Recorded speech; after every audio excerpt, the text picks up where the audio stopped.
right, welcome to another installment of the Fragments of Silicon reviews.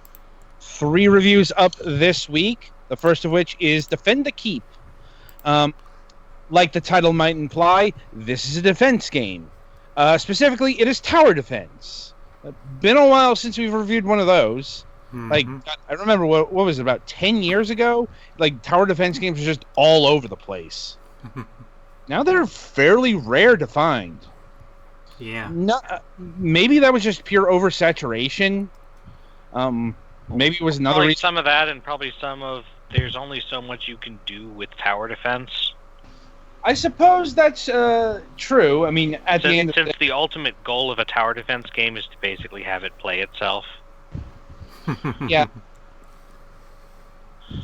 I mean, it depends on the tower defense game, because there are tower defense games where, it's the end goal is full automation.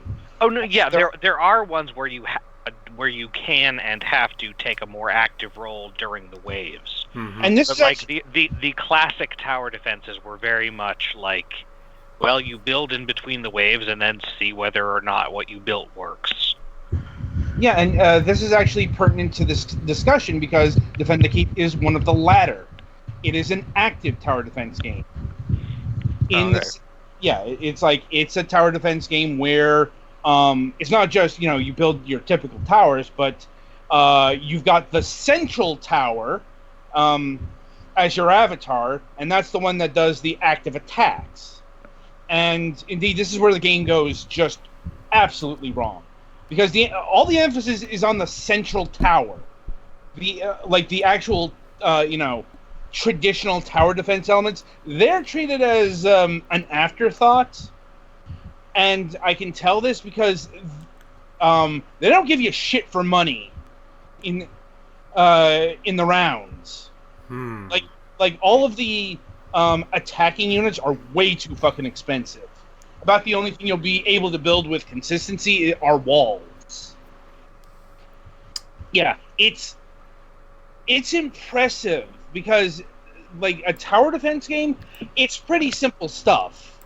It's a pretty hard concept to screw up, but this game found it, and that is to make the central tower the main focus.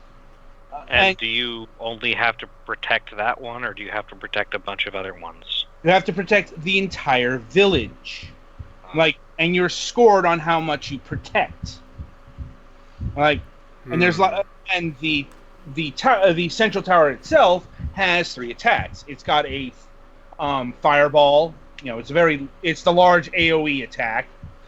You've got the thunder. Well, really, they're all AOE attacks, but the fireball one that's the one that's going to do the damage. The lightning attack, that's your stunner. That's the one that will slow or freeze enemies in place for a bit of time. And then there's the poison, which is what it does what poison does.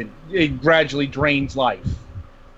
And these things have limited amounts or cooldown times and all that stuff. And there's a tree of upgrades, both round based and permanency based. And like I said, not the first time I've seen the tower take a central role, but it's like that's not the only thing to tower defense. Your central avatar is supposed to be more of a helper character, more of a help things along than the main focus. And if you do that, now, there are ways to do it. Like, I think the last tower defense game we reviewed was Steampunk Tower 2, way back when. And, that focused on the tower, but it also understood the principles of tower defense. This game does not. It's horribly unbalanced. It's got your typical tower defense precepts, cannons, hammers, which are your short-range attacks, walls, and all that stuff, but never have I encountered tower defense games where the units felt so incidental.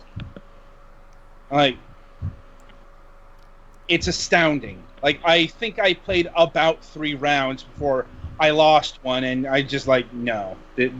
this is just utter garbage. Like, and I don't like trashing. You're sure there aren't any like multipliers for money or anything you were missing? If they weren't obvious. Fair enough. It's like, it's not a thing that was in the tutorial or any sort of, hey, do this for more money. So that's still bad design. It's like, if you've got that mechanic and it's hidden, you can't blame the player for not taking advantage of it. You don't have to have a neon sign, but you do have to, make sure the player knows that such a mechanic exists. See what I mean? Also, this game sports some pretty terrible map design. It's all centralized because of the whole concept. You are the central tower in a village, so they're all spread out. It's still path-based, but it's all the same thing. Like, let me see. The game looks pretty terrible, although that can be forgiven because this is a 3D game done by one guy. Usually if even if we're like a single person, once again, tower defense games are really simple. You don't have to have a lot of bells and whistles to make a tower defense game work. Like, if you want a good example of that, go look up like the iBomber series. They are they're very basic games, but they get the point of tower defense across. This game does try to be a bit more ambitious, but it really feels like the developer bit off more than they could chew. Since from what I have read, this is a one-man studio project. It's like those can go good, those can go bad. It's like, I don't know if this was a full-time thing or whatever, but I can say, it's like, it doesn't look very good.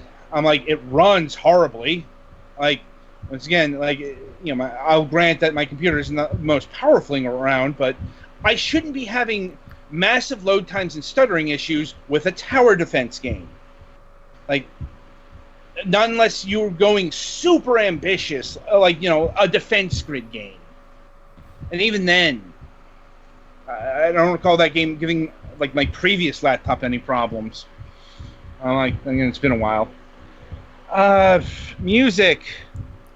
God, it's like, it's one of those games where I'm trying to honestly remember if there was music. I think there was, but it was just kind of background affair. It wasn't bad, wasn't good. Like, it's worth noting that this game is still being worked on at this point in time. Like it, like recently it got a patch to get better. It's possible, but I don't think any sort of tweaking would make this game like they would have to the thing that really has to happen is like reducing the price of like some of the units or providing more money. Like it's the imbalance between currency and units that's really killing this game above all else, because that's just bad tower defense design, and that shouldn't be. Okay, let me see. Currently, I think this game is only for PC. It is for like Windows only, so the game clocks in at about $8. I'll tell you right now, that's too much. I mean, for a tower defense game, it's an acceptable price, not an amazing price, but it's within range of other tower defense games. But that's once again kind of the problem. There are many, many, many tower defense games I could recommend over this. Get Pixel Junk Monsters, Defense Grid, the aforementioned iBomber series, the Anomaly series. That's just off the top of the head, by the way. It's like, even though there might not be an abundance of tower defense games these days. Still a genre that saw a lot of releases, a lot of very affordable releases, not just on consoles or PC, but mobile. I mean, you do have to kind of deal with mobile pricing, but it's still there. Oh, anyway, it does pain me to say, but Defend the Keep at this point in time is in the running for worst of the year. Like, it's on. Like, I honestly couldn't stand a second of playing it. And yeah, I don't like saying that, but when we come across a game that doesn't work, we have to be honest about that. Mm-hmm. Like, it's like, if the developer wishes to engage us in our review, we are certainly open to listening. Like, we got some feedback from the Mr. Boom's Fireworks Factory review recently, for example. Granted, he was really waiting for our review, and he mentioned, like, we didn't mention some of the stuff that was upcoming. And here's the thing, game developers, we can only review what is there. I mean, this is actually something that's being taken advantage of.